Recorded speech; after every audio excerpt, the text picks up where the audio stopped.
Speaking on the Anik and Florian podcast, Ray Longo went off on Doug Crosby and insinuated that there could easily have been corrupt judging involved at UFC 282. I don't think he could go much further unless he makes some serious improvements. The way he handled the mic after the fight, I thought was horrendous. He thinks that was fight of the night. Do you think it was fight of the night, Kenny? Do you agree with him on that? That was horrible. I don't think there's a chance that he beats anyone in the top 15. Yeah, and the fact that he's talking like that, it just leads me. Listen, if you're going to ask me who I thought the judges were going to give that fight to after the fight, I would 100% Pimblett was getting the fight. It's just the way it is. I would have that. I 100% say. So I didn't think he won the fight, but if you ask me, who do I think the judges are giving it to? Paddy Pimblett. So Kenny was pretty critical of Paddy Pimblett as far as the performance and as far as his ceiling is going forward. Yeah, not good. But I don't know. I do just think it's a little bit simplistic when you say, it's just going to go to the big superstar, as if to say, right, that, because that is to suggest that, these fighters are either in the back pocket of the UFC or that, it somehow benefits them to score it for the bigger name. And that's a pretty serious charge. I'm not saying you're making it or you're not, but that's a pretty serious charge, right? Are you talking to me? Yeah, I am talking to you or anybody out there who's making that charge. And I'm not even saying that.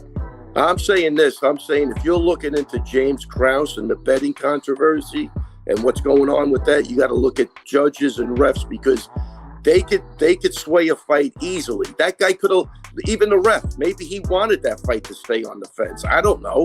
What do I know? Why did he let him stay there?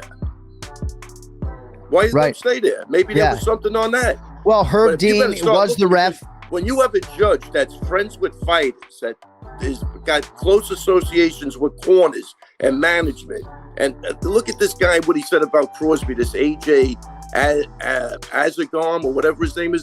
Why is the guy judging my fight? He helped me fill out my forms and get jiu-jitsu matches.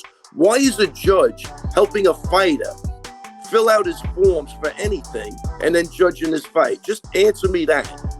Because we got problems. There's major problems. ARIEL HELWANI hit it dead on with his analysis. And the guy harassed him. He stalked him. Why is this guy still around? He got on Chael's podcast, destroyed Nick Limbo. The guy's the commissioner for New Jersey. You're letting this dictate what's going on and just piss all over people. Yeah. I don't know. Mazzulli, answer the question. Did Mike Mazzulli look into AJ Agazarm's claims that this guy filled out his forms and was judging his fight? You're the head of the ABC. What'd you do? That kid's never even fought after that fight. It was 2020. What happened to him? He didn't get rewarded. I bet he got penalized. We should get him on the phone. See how close. How Crosby? How did he approach you? What did he do? How did he fill out those forms for you? What did he tell you? This is a judge. Then he has to judge a fight. All right. You don't think that guy somehow hooked into Danny Sabatello? Are you kidding me? Kenny, you know him.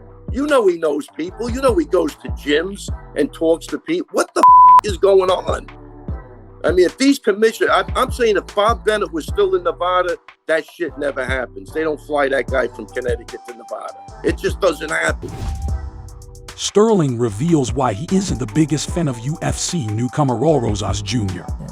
I grappled him twice. The second time was I went there to drill, and then they did this king of the mat, and then he started I told him I was taking it easy for the day, just trying to get a sweat in, not go crazy. And then he was trying to pass my guard, but doing this and DJing on my head. And I was like, why is it? I laughed, chuckled, okay, this guy's being a little bit of a kind of a little prick right now. I barely know this kid. But then I look over to the right and there's his dad with the fucking camera recording. I'm like, oh, it's a fucking show and tell right now. This is what you guys doing? You guys are just recording shit, don't say nothing. I'm like, okay, cool. You guys have champions that come here and you guys are just completely disrespectful. That's just a shitty personality. You would think a kid would have had a little bit more, not a kid, but you would think someone would have taught him some etiquette, going into gyms and stuff and working out with other people, but I guess not. But that was my only one of two interactions with him. Yeah, the whole video thing, especially if they don't know you're videoing. Yeah, didn't ask nothing. Just it's a little shot. Yeah. It was a little weird. It was weird. And I asked Coach Casey, I was like, yeah, man, like, can you just tell those guys if they come in, they can ask, and like, otherwise I just won't grapple with them. Yeah, because I know if that camera comes out, we're freaking going. Marvin Vettori posts some new training footage looking sharp.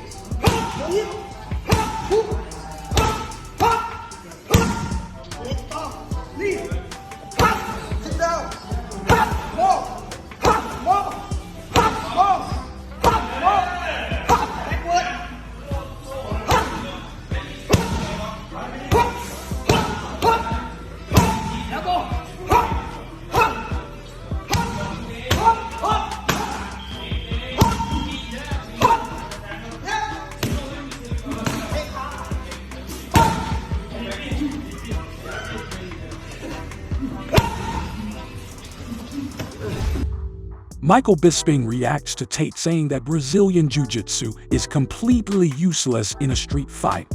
He's so wrong. He's out of his mind. Look, listen. You think so? Oh, fucking right he is. Okay, tell me about it. I'll tell you. Well, right, he's wrong. You don't think he's right? I don't think he's all the way wrong. No. Some elements of what he said there is correct. That you don't want to do a double leg takedown on the street, because I've said that. I've said this before on the show. If you're fighting multiple people and you take someone down and get on top of them, yeah, of course the friends are going to run up behind you and stick the boot in.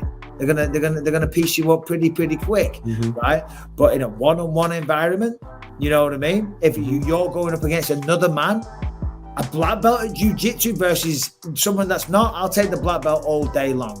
And there's also a lot of other techniques. You don't have to go to the ground. A lot of them can work standing and things like that. Scratching.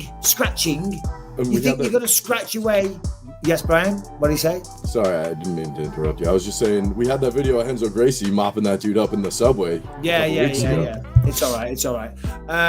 You're going to scratch, you're going to bite. The moves that you can do in jiu-jitsu are going to kill you. Shut up. There's a reason why people don't scratch in the UFC when there was no rules. You know what I mean? Yeah, that's a great point. You know, like my son said, why don't you tickle people? Why don't you tickle people if you're getting caught in a submission? It's like, bro, because when the stakes are high and the adrenaline's flowing and it's life or death, tickling doesn't work, okay? And I say to my son Lucas all the time, because I'm trying to get him to focus on jiu-jitsu, you know, because it's so great for him and all the other advantages and whatnot. But I said, if you stick to it, son, properly, and when you're an older man, I said, obviously he's not a violent or confrontational or even aggressive type at all. I said, but it's nice to have that assurance that if, God forbid, you come up against some dickhead one day, you've got the confidence about you that you're going to be able to handle the situation if it goes off. Now, of course, boxing, kickboxing, whatever, you can stand on your feet and maybe go bang, bang a few people. But if you're not the type of person that's going around getting involved in gang fights, do you know what I mean? If it's just you and someone's trying to start and be the aggressor with you, having jiu-jitsu is very bloody useful, Andrew Tate.